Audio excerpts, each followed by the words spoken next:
এখন আমরা নামথিং প্রকৃতিতে আছি। এই হচ্ছে বোর্ড, এর নিচে কিছু দোকান আছে যেখানে কিছু সুভিনিয়ার কিনতে পাওয়া যায়, এবং এই হচ্ছে দোকান, এই হচ্ছে যাওয়ার রাস্তা। এই আমরা এখানে একটা হনুমানজি মন্দির আছে, আমরা এখান থেকে ভেতরে প্রবেশ করলাম। পশ্চিমবঙ্গের দার্জিলিং জেলায় কার্শিয়াং মহকুমার শেলপু পাহাড়ের মেনলি লাটপাংচার ও শিটং এখান থেকে 5 কিলোমিটার দূরে 4500 ফুট উচ্চতায় অবস্থিত একটি পৃথক হ্রদ হল নামথিং পোখরি। পোখরি শব্দের অর্থ হ্রদ। এটি কোনো ঐতিহাসিক রাজপ্রাসাদ বা যুদ্ধের স্থান নয়, বরং এর ইতিহাস লুকিয়ে আছে এর প্রাকৃতিক ও ভৌগোলিক গুরুত্বে। এই হচ্ছে রাস্তা, এই রাস্তার দুপাশে পাইন আর ওক বন। এই রাস্তাটা চলে গেছে।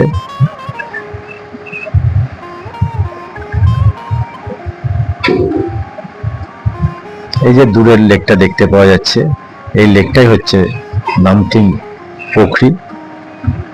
এই হ্রদের মূল আকর্ষণ হলো অত্যন্ত বিরল প্রজাতির উভচর প্রাণী সালামান্ডার।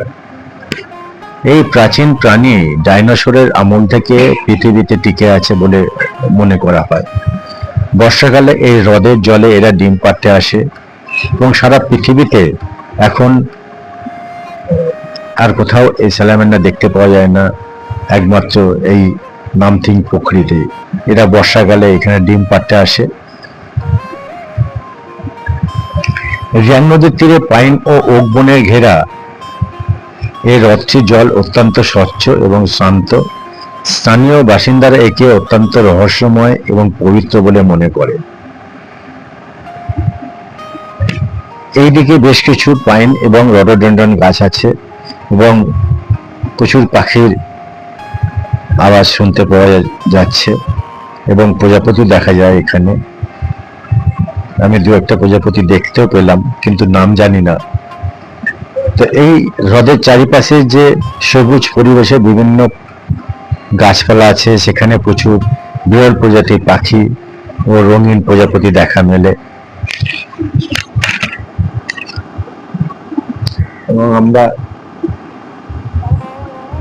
সেইখানেই আছি। এই হচ্ছে পাহাড়ি পথ।